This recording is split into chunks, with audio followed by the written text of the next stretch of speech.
Cette semaine, on s'intéresse à un phénomène qui prend de plus en plus d'ampleur, le deepfake. Des visages qui changent, des voix qui imitent à la perfection. Avec les deepfakes, on peut tout inventer, mais jusqu'où ça va et à quel point doit-on s'en inquiéter? Eh bien, pour y voir plus clair, nous avons rencontré un spécialiste en deepfake de l'entreprise LK qui nous explique les enjeux de cette technologie. Je m'appelle Lionel de Sarzan, je suis ingénieur en machine learning et IA chez LK Informatique et aujourd'hui je vais vous parler des deepfakes.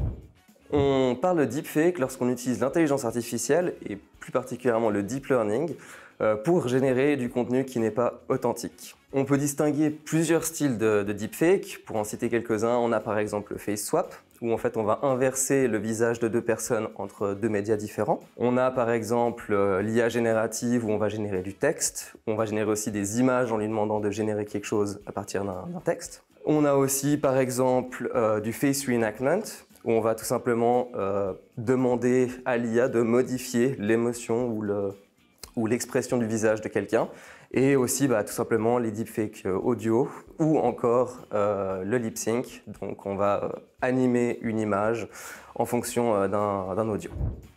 On peut mentionner des exemples qui ne sont pas nécessairement négatifs, parce que le terme deepfake ne doit pas forcément être quelque chose que tout le monde entend comme quelque chose de mal. Typiquement, un exemple positif, c'est qu'on peut rajeunir des acteurs ou faire intervenir des personnages authentiques dans certains films.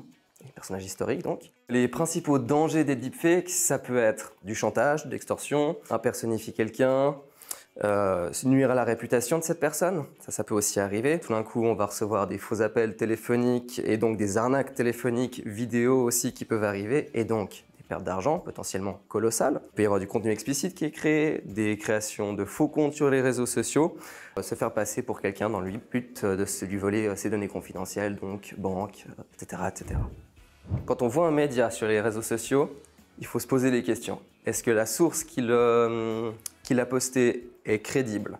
Est-ce que c'est quelque chose qui peut avoir été dit, avoir été fait? Dans les entreprises, par exemple, on peut ajouter, ou même pour nos propres comptes, ajouter des authentifications multifacteurs pour bien confirmer que c'est la personne qu'on prétend être. Finalement, le mieux, c'est de se renseigner sur les deepfakes, se sensibiliser. Comment est-ce qu'ils sont créés? Où est-ce qu'ils sont? Et comment est-ce qu'on peut savoir effectivement comment on peut les distinguer. Et la plupart du temps, le mieux, c'est d'être critique et de ne pas hésiter à poser des questions si on a un doute.